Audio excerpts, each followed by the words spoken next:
DJ Anil नैना Muzaffarpur.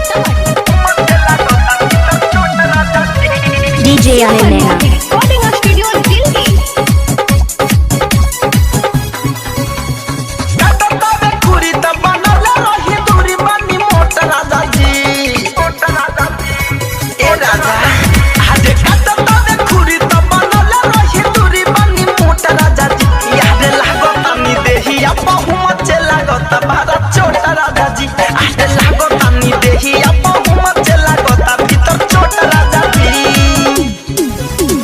DJ Anil नैना मुजफ्फरपुर।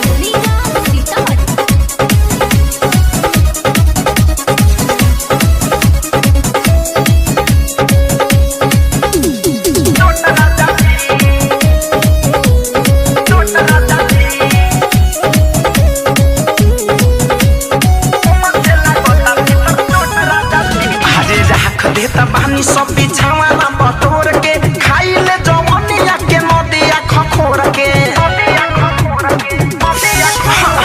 राख देता बानी सब बिछावा ना बटोर के खाई ले जवनिया के नदिया खखोर के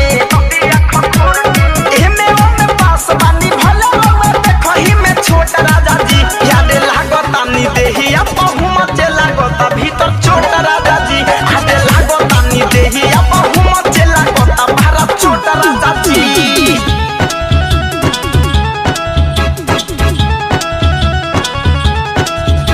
डीजे अनिल नैना मुजफ्फरपुर। डीजे अनिल नैना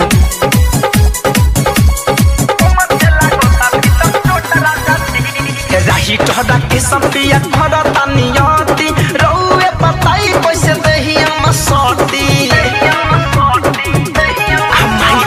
राही टहदा के संपिया भरता नियति रउए बताई कैसे देहिया में सटी धरे कंधा मंजा देखी करे लगवानी पर मोटा राजा जी की याद लागतावे देहिया बहुमत लागत भीतर छोटा राजा जी याद लागतावे देहिया बहुमत लागत बारा छोटा राजा जी काटतावे खुरी त बनल रही दूरी बनी मोटा राजा जी याद लागतानी देहिया बहुमत लागत बारा छोटा राजा जी।